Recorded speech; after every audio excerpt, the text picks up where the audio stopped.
Okay, well, why don't we go ahead and get started? Okay. There's a few of us on the phone.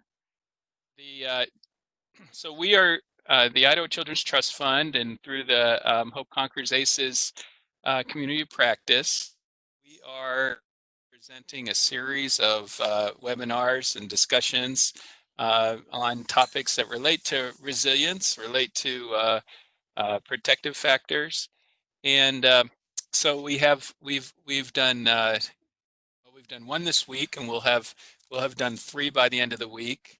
Kristen, that we'll talk about in a minute, is doing today's, and then tomorrow you can see up on the screen, Maureen Durning is going to do a session on how to bless children, which is an exercise from the Strong book, from the Strong Parenting book.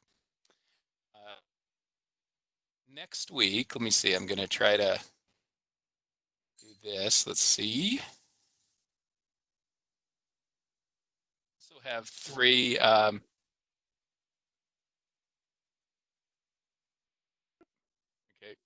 Whoop, nope, that was last week.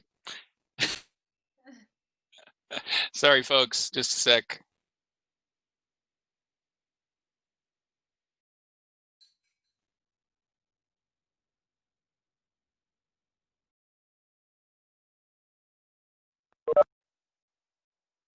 Well, I'm not catching it real fast, so I'm not gonna. I'm trying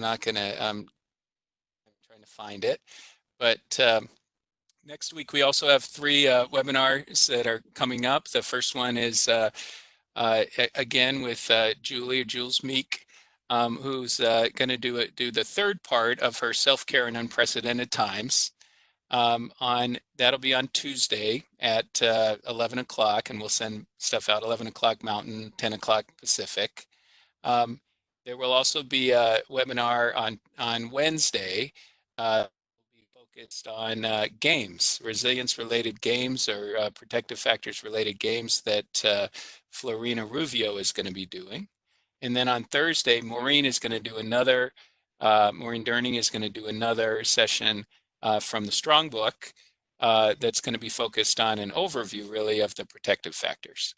So that is what we have for next week, and we'll send out more material on that, so hopefully you'll be able to attend with us. Today, I have the good fortune of having a session with Kristen Bonne't, and Kristen is she's a facilitator for the community of practice for Hope Conquers ACEs. She's a CASA and plays that role on the ground, and is also a facilitator for Circle of Security. I think she can tell you that. And so I'm going to share another screen that is her PowerPoint, and let Kristen take it away from here. Thanks, Kristen. Thanks, Roger. Yeah, so like Roger said, I'm a member of the community of practice, Hope Conquers ACEs community of practice, and CASA, which is becoming a really busy role right now. I'm a certified professional coach and a parent educator here in Coeur d'Alene. And I am also a person who loves to spread the good word about the protective factors. And so I'm excited to talk today about the protective factor social connections. I know a lot of you guys know a lot about this topic. And it's just, it's kind of interesting, I think, that this topic is as relevant now or more relevant to us as we are social distancing and isolating. Okay. Do you guys feel that way? Oh, I'm realizing I can't necessarily hear people when I ask questions because everybody's muted. So I'll just trust that you say yes. Or Roger, you can respond. But it is true, because it really shows us sometimes when we learn about how important something is to us when we lose it or we no longer have it. And I think a lot of times when I talk with parents, or when I'm coaching and we're talking about this idea of connection or relationships, that we come to learn how important that is sometimes when we're feeling lonely, when we feel alone or when we feel isolated. And so that's something that we kind of all are kind of collectively going through right now, but we are also experiencing it differently, each of us. So, we're here, we're going to talk about this really big topic of social connections. Really, we could go on and on about it because it's so dynamic, and it's got so many moving parts to it. But for today, we're just kind of going to take some time to reflect on how this relates to us personally and individually. And then we're going to take inventory of some of our supports that we have, who supports us and who do we support, and how we can use that to kind of get through this time of being quarantined, but also it's relevant for afterwards, right? It was relevant before, it'll be relevant after this time too. So let's hop into this. Social connections is important because we are social by nature as humans. And our sense of belonging is really important when it comes to our overall well-being and our resilience. And right now, that's something that we are having to navigate in new ways. Is how do we fill up our social cup? How do we feel connected with others when we are having to be apart from them? And sometimes it can be hard to feel connected to other people when we are feeling anxious, afraid, scared, uncertain. That doesn't necessarily always set a good foundation for connection. And in fact, we know that connection, if we feel connection, this can really help us. If we feel disconnection, this can really hurt us. So I'd like to share a quote with you guys, which I think is the next slide, Roger.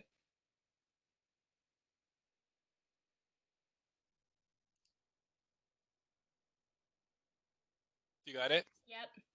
Okay. You've seen it. This is one of my favorite books. It's called Into the Magic Shop by James DOTY. And he says, research has shown that the more connected we are socially, the longer we will live and the faster we will recover when we get ill. In truth, isolation and loneliness puts us at a greater risk for early disease and death and smoking. Authentic social connection has a profound effect on our mental health. It even exceeds the value of exercise and ideal body weight on our physical health. It makes you feel good. Social connection triggers the same reward centers in your brain that are triggered when people do drugs or drink alcohol or eat chocolate. So in other words, we get sick alone and we get well together. And I just find that kind of fascinating to really think about how much connection matters to us, not just mentally, but physically as well. So where do we start when we're talking about such a big topic? You have to start somewhere. And for me, the way I approach our protective factors, and I know that this is true for our strong curriculum too, is that it's helpful to start with ourselves. And so I want us to answer that question on that next slide that you were on, Roger.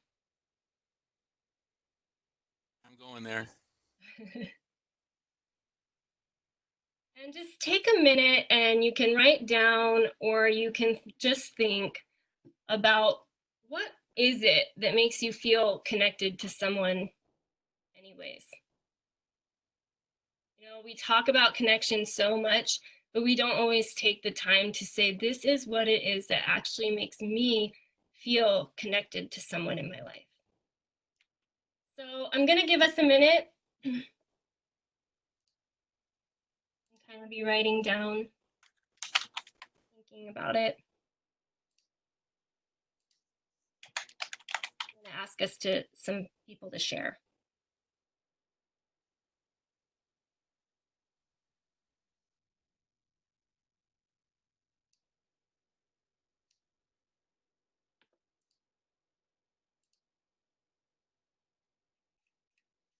put on some pretty jazz music like Maureen had. I should have had some of that.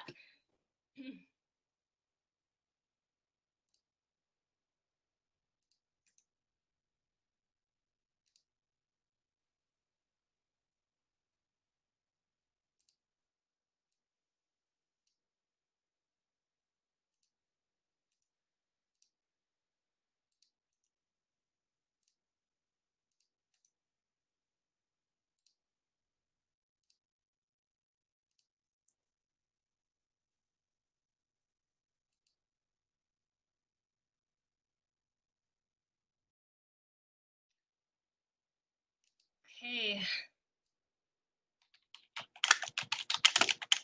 Anybody who would like to share, or Roger, would you like to start? Sure, I'll start. Um, immediately it seems to me like the way that people's eyes, it's their smile, it's the touch.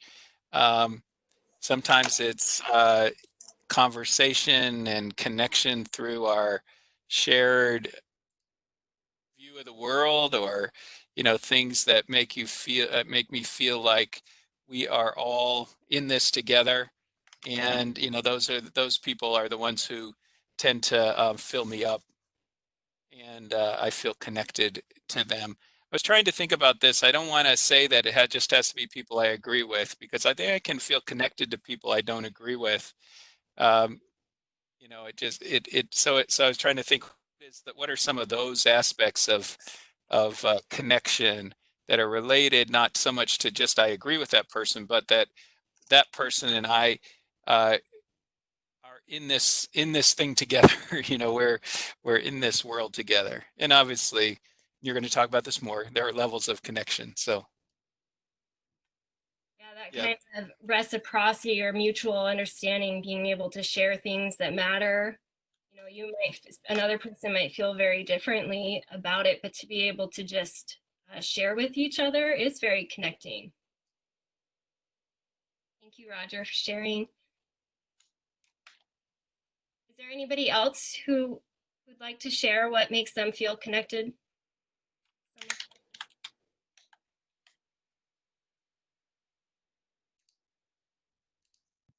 So I was thinking, this is Shannon. I was thinking about how, for me, connection right now really means like how we respect each other and like the differences that people are going through, and have the ability to talk about, what's going on, how we're feeling, how we feel about something, or, even just some small talk topics, but just have that respect for their ideas, and for that they have respect for our ideas, and that we can just kind of even respect the act of listening when engaging with someone. Right. Fact is so big in feeling connection, right? It's really hard to feel connected to someone that you don't respect, or that you feel doesn't respect you, your experience. This is Maureen. Hi. Yep. Oh, okay. I just wanted to jump in. Well, first, I typed in the chat box. I don't know if it's very choppy receptions, like things are going away for whole sentences at a time. So I don't know. I don't know what can be done about that. But I think I feel connected. The first thing that came to me when I saw this question, I feel connected to people that I'm doing things with. um, going on walks with, going out to eat with, a lot of the things that we can't do right now, but we are figuring out through these calls, um, through whatever, we're fine. I sent flowers to a couple of people the other day. I was happy that the florist was, I love to send flowers to people. And so, those kind of things help me feel connected. But usually it's, cheers, that's what makes you feel connected. Yeah. That when we are doing something together, which is a challenge right now, how that we have this shared activity that we get to enjoy with each other.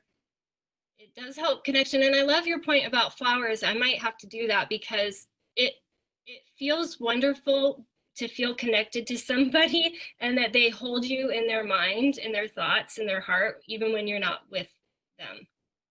And so like that kind of gesture to somebody that reminds them, hey, we might not be together right now, but we're still connected. I love that. And let me just add, FTD, sounds like a commercial for FTD, but for the last many years, you pay, I think it's $20 or $25, you pay a one-time fee, and for a whole year, your delivery charges are free. So it saves, I mean, I send flowers probably to, maybe 6 or 8 or 10 times during the year to different people on birthdays and this and that.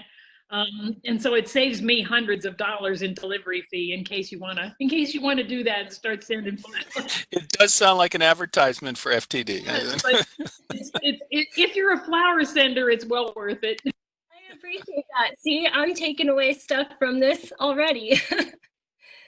So the thing about this is, how often do we communicate this with other people? I mean, and how do we know what makes other people feel connected to us? I mean, have we ever just asked somebody, when we're together, what makes you feel connected to me, or what makes you feel connected to the people that you care about? It's a really interesting question. I was very interested when I asked my daughter this. She's 7, and she said when I'm out in nature with her, which I thought was really interesting answer. She had a lot of answers to this, but it wasn't necessarily exactly what I thought it might be. So, why do you think it is useful for us to understand what it is that makes us feel connected to somebody or to people, and what makes other people feel connected to us? Why might that be useful?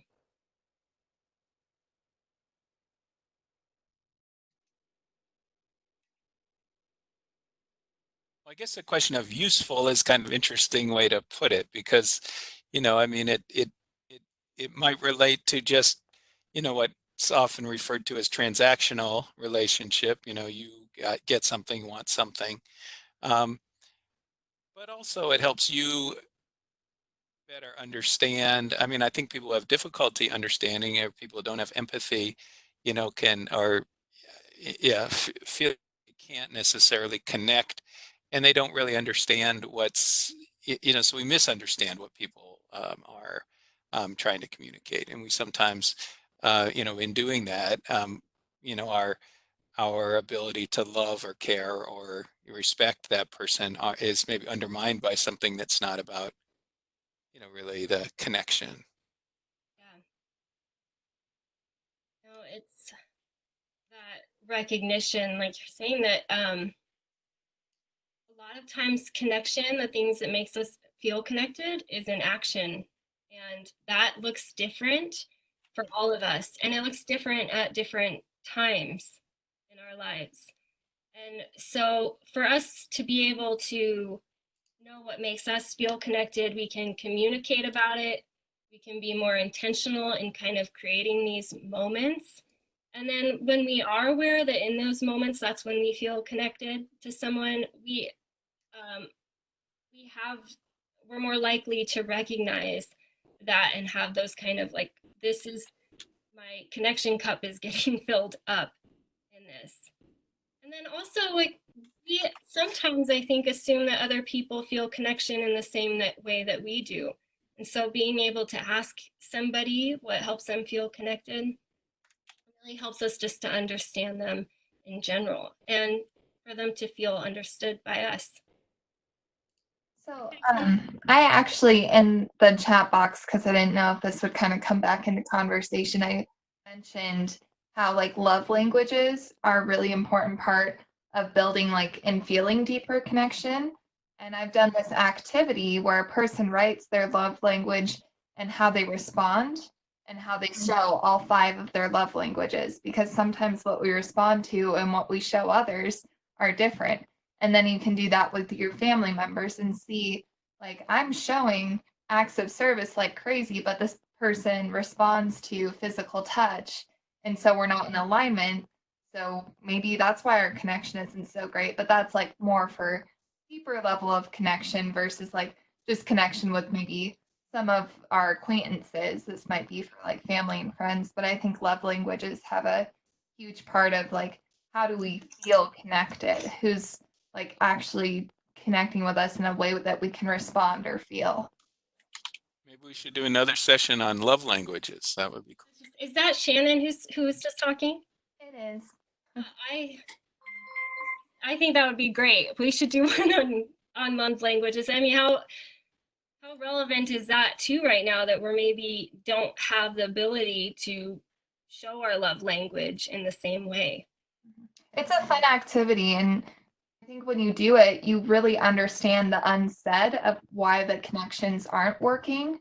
Because if you're in a house with a person and you think you're doing all these things that they would pick up on and see as like how you're expressing love, but that's never really communicated, or even, the process of writing it down is really helpful, because then you can go back and be like, I thought I was showing you love and I'm not feeling any of that back. And it's like, well, we're not respecting or responding to each other the way we need to. This is Maureen. I'd be very interested to know. I don't know anything about love languages. The one thing that popped into my head is the difference in connection between extroverts and introverts. So I have a daughter, one of my daughters is an introvert, and the way she feels connected to me is if I let her go alone, be in a room and read her books and not bother her, So, that shows that you understand her. Yes.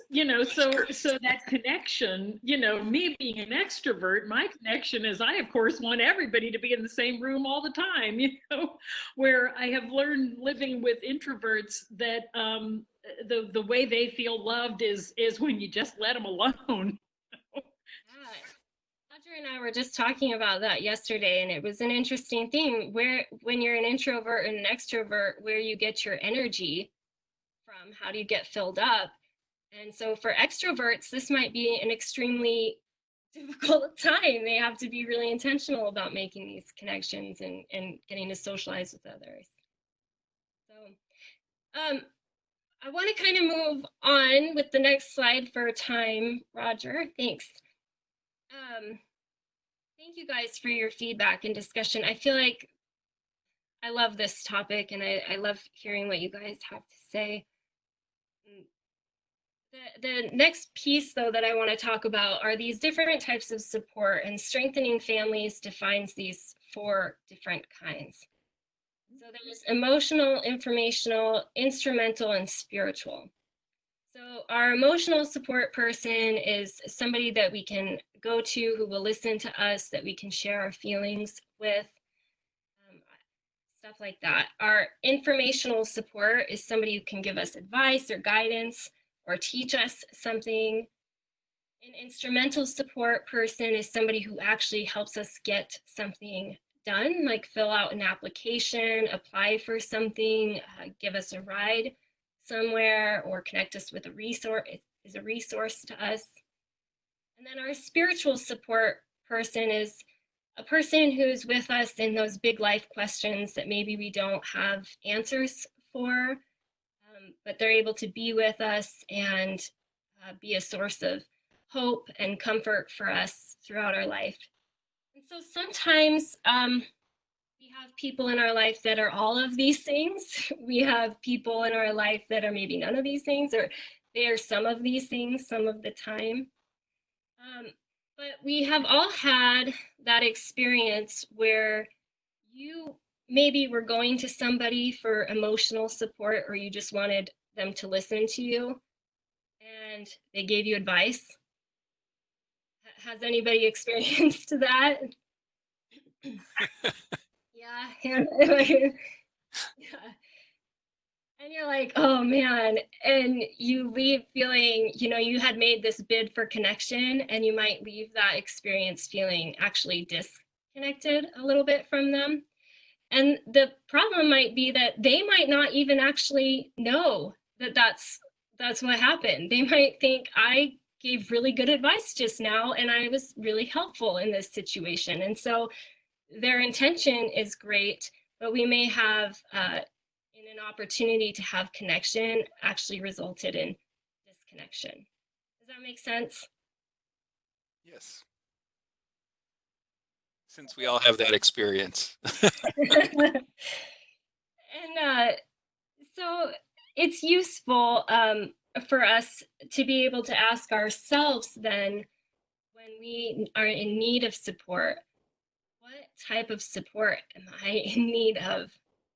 Do I want somebody to listen to me? Do I need information? Do I need help with something? Am I in need of some hope or comfort? Those kinds of things.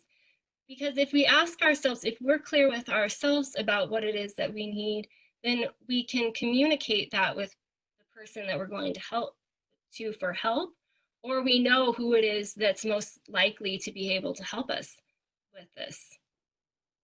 So I want us to take a minute and just think about who are our people, who are our support people, these different types, and we can kind of take inventory of them.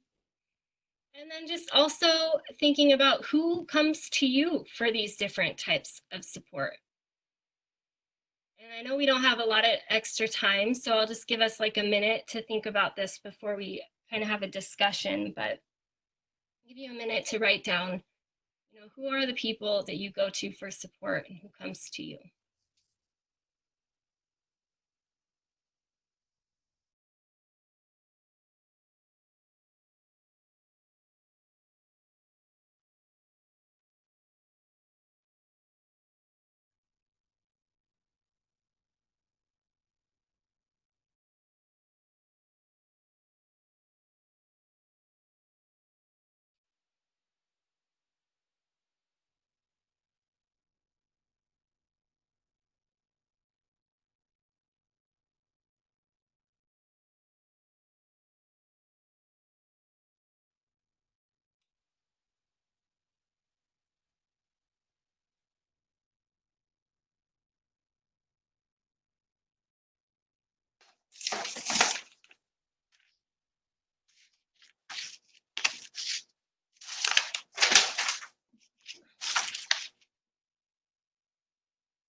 So does anybody want to share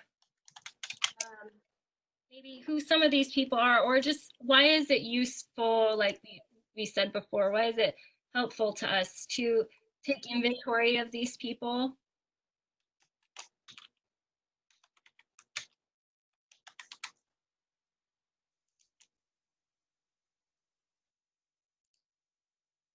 So I think, like you said earlier, the fact that it's sort of a two-way street, that that it's important for you to understand what you need, which is not always easy, and then kind of try to, and then who you have found, will actually help you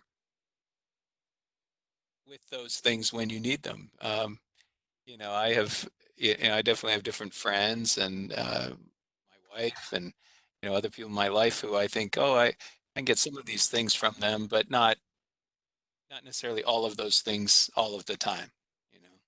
Right. I think this might also kind of tie into how we're connecting with those people. Like if you're expecting to have like your one person who can kind of cover all of these things and all those types of supportive needs that you just as a person have, but maybe that's one, not their like a strength that they have, and two, like that's a lot of weight. So you might, especially during times of social isolation, really only have maybe a few people in your immediate circle that you're reaching out to consistently. And it's like, all right, is that causing a problem? Do I need to widen my circle a little bit? Do I need to get creative in who I'm talking to and try to identify like those people that really can help me with this issue that I'm having, the type of support that I'm needing? Right. Because we're all pretty exhausted already, and if we're relying on a couple of people or even just one person too much, that's even going to make it more challenging, I think. We don't like, when I list my supports right now, it looks a bit different than what it would be if I just was out in my day-to-day life getting to connect with coworkers and things like that that provide these different types of support that I'm kind of missing and trying to fill the gaps with. And so, you know, part of knowing or getting what you need is knowing what you need. So being able to start with that question, you know, what is it that I'm in need of right now is a good way to get what you need. And then it's a good way to communicate. Like sometimes I think we imagine that people will just understand us, or if they love us, they should just know what it is that we need, or that we're being clear in what we need. And it's not always the case. And so when it's okay to tell people what you need. If you are in need of emotional support, it's okay to ask somebody to just listen to you.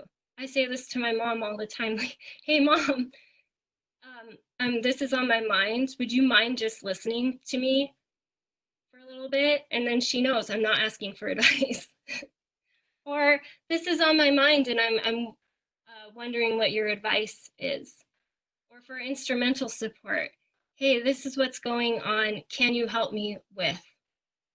You know, so there are different ways of just communicating, being intentional with what it is that you need and feeling okay to just say that to somebody. It's all right to be transparent. And it's, oh, go ahead. This is Maureen. I was just going to say, looking at those categories, what I think is interesting is I can think of people in my life that maybe they started as informational. You know, you meet somebody and that might be where you start, like particularly like a coworker. But then as you get more friendly, they start blending over into the other categories. You know, so you start out just on a coworker type basis, and then all of a sudden you realize you can share emotional and spiritual things with them too. And that's the development of a real lifelong, long-term friendship. Yeah, these different types of support can lead to a deeper connection. People. You know, what about when people come to us? How do we find out what it is that they need from us? Does anybody want to share how they do that? You can ask. Just say, you know, gee, what do you need from me right now? And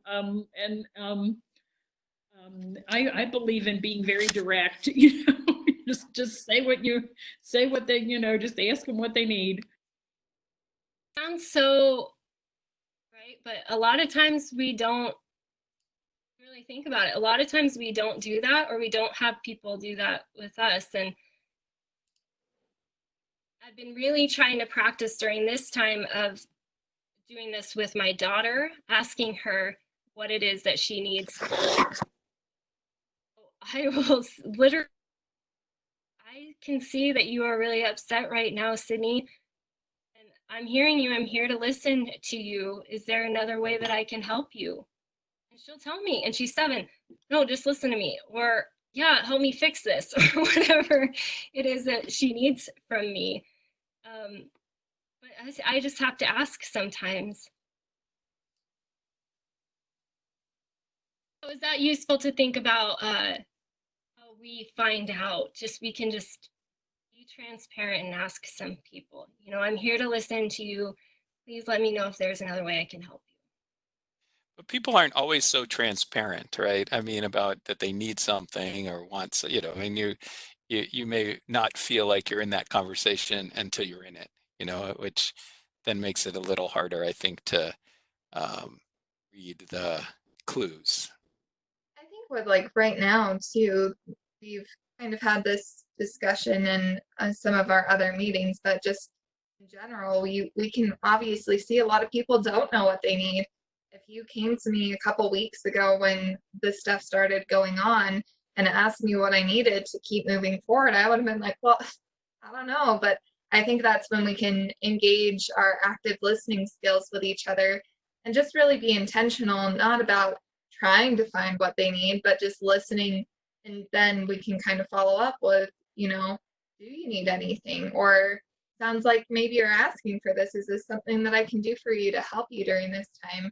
Because there are just so many people that I think are stuck in this just, I'm not feeling great, or I'm not handling all this great, but I don't know what to do. I don't know what I need. But then if you just engage that activeness, listening consistently, you might be able to pick up on that unsaid stuff. Yeah, I think that's always a key. If you don't know, listen more, right? Just keep listening, because otherwise the assumption that I know better than this person knows, sometimes we discover what we need as we're talking. Like, that is useful in itself, and it's a process. And so you're right, we don't always know exactly what it is we need until we start getting it out. This connection is like a dance. Sometimes we need to follow, sometimes we need to lead, and we're kind of going back and forth between those things. So what time are we ending, Roger? We started. I think when you're done. I mean, I don't think, we had talked about 30 minutes. I think we've gone a bit over that already. So I want to respect everybody's time. I know we started a little bit late too, so I'll just kind of try and wrap up then. But I want to remind everyone that at the heart of a healthy connection is that feeling of being safe and secure, right? And at the heart of that is the question, when I need you, will you be there for me? And so when we provide these types of support, when we understand what makes us feel connected to other people, when we understand what makes other people feel connected to us, and we're able to do that over time, we really do build that sense of security and safety and connection that is something that I think we're all kind of in need of right now. And that, oh, go ahead.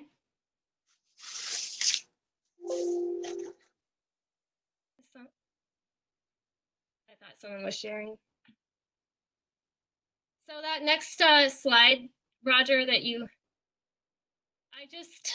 I put this quote in wherever I can. I make it fit into no matter what I'm talking about, because I think it's so, I just think it changed my parenting and my perspective on people and myself. But it's from Kent Hoffman from Circle of Security, and it's, we settle for attention when we can't get connection. And it's so true, right? How many times we have heard people, or we have said, they're just looking for attention, especially with children. It's true with adults too. And so to remind us to be able to ask then, is it possible that this person is just actually maybe in need of a bit of connection? I think it's so true with how, I think this is a lot of the trauma-informed kind of conversations, that we have is, children who are not getting their needs met or don't feel connection, don't have the kind of support they need, tend to seek attention, sometimes, in very negative ways, or ways that we perceive as negative, and the behaviors are ones we don't like, but instead of recognizing that they're seeking connection, we, many times people don't respond in ways that help them move forward. Yeah, it's painful when you have tried to go to somebody for connection and they treat you, or you get that feeling that they think you just want attention. That is a very hard feeling. And I catch myself when I do that to my daughter, and I catch myself when I do that to other people. And so this quote just reminds me, like, how important connection is to all of us. So the last question I have for us is the next slide, Roger. And I just want us to think of at least one thing that we can do or will do to connect with someone this week. Just setting an intention, you know, with this in mind. And maybe if anybody would be willing to share, maybe people have ideas that we could all benefit from hearing.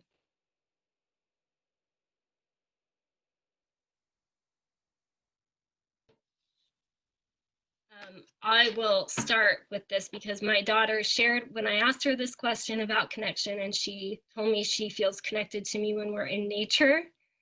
I wouldn't have been so intentional to make sure to go outside with her, but I will do that more this week.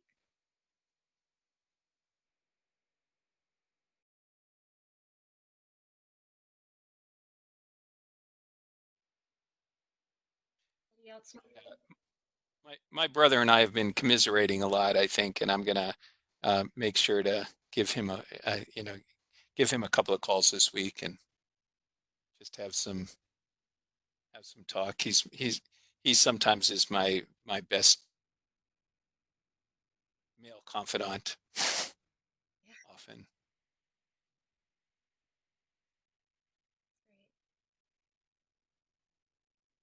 I know you and I were talking. Somehow I lost the, okay, she's having technical problems. Okay. I don't know if we can fix that from this end. Rosia said, I plan to take my 3 and 1 year old. I'm sorry, I lost that. She said, Rosia says, I plan to take my 3 and 1 year old to fly kites. Yes. Wonderful. I hope you have the best weather for it, Rocio. Sounds great. That sounds so fun. I like that idea too. I haven't flown a kite in so long. We're allowed to steal. Yeah. Rocio says, I hope so too, crossing my fingers. Anybody else have some ideas they'd like to share? Oh. So Maureen, I guess, says my mic isn't working for some reason, this platform, or I don't know who that is actually. I can't see a name there. Let's see. Oh, wait a minute. This is from Savannah. She says, my mic isn't working for some reason, this platform. I have digital happy hours with friends to vent and distress from the day at least once a week. I have found that video chat is a lot more helpful in true connection than phone or text. Oh, we're really lucky that we have that. This like just being together in this way. Reading somebody's body language or seeing their expression really helps us feel connected. I like the virtual happy hour. I might have to suggest that to some people. Yeah, we've been doing some, and Maureen says, happy hour with friends! Exclamation point. I watch the late night comics who make me sane. Maybe keep you sane. You're reasonably sane. Yeah, keep you sane. It's a good point too with connection. We can feel, I have some books that I've been reading and I feel really connected to the characters in these books.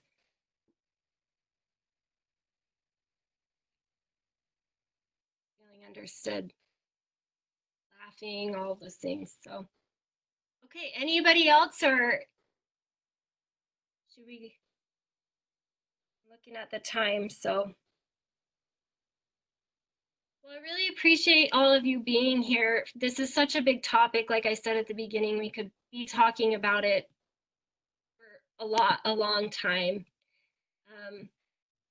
But you know, we'll take care of ourselves, we'll take care of each other, and eventually we'll be on the other side of all this. But I really appreciate getting to spend this time and connect with you guys today. I know, Roger, you're going to share about what's coming up next. Well, quickly, just so tomorrow, Maureen Durning, who's been on this call throughout, is going to be doing a session. Maybe Maureen, do you want to say something about your session? Maybe we're not. Maybe she's not hearing me. I don't know. It sounds like maybe not. Mike. Yeah. So okay. Let's see. No, you're not. Let's see. Okay, so Maureen is going to do a session coming from the Strong Parenting Program program, and this one is called How to Bless Children, and that is tomorrow morning at 10 a.m. Hopefully you have the link to it. And she says, as a description of this, all of us, children and adults, have an innate need to be nurtured, cherished, and loved unconditionally. This activity offers a framework for identifying our children's unique qualities and letting them know we love them for who they are, not just for what they do. Is that 10 your time in Boise? Good point. It is 10 Mountain and 9 a.m. Pacific time. Trying to get better about that, but I may have just found the mic. Do you hear me? yes, I do. Oh, okay. One thing that could have been a little helpful, this is just technical, since this is a different thing. I've been playing around the whole time because I didn't know what I was looking at. I didn't know if there was a way to see people. I mean, I think maybe just technically it'd be nice to have a tiny little 1-minute thing on telling people where the mics are and all that kind of stuff. Yeah, tomorrow we'll be doing, this is one of my absolute favorite lesson plans. I've actually been doing it since 1992.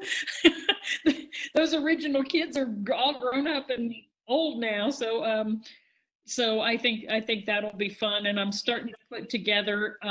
It'll be a lot more professional looking than what we did last week, where I was just holding stuff up. We actually have a PowerPoint and everything, so hopefully it'll look good.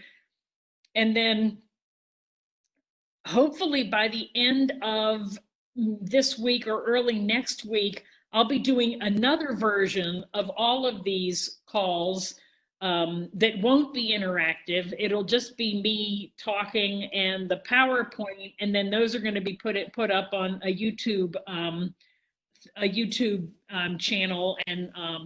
And Shannon Fox, I'm hoping that those will start to be able to be used for individual home people who would be doing home visits and things, that they could dial up that YouTube channel and watch some of these videos on their own at home and work out, work their own, make their own notes as they go along. So that's the hope. I'm hoping to get that done by the next week or two.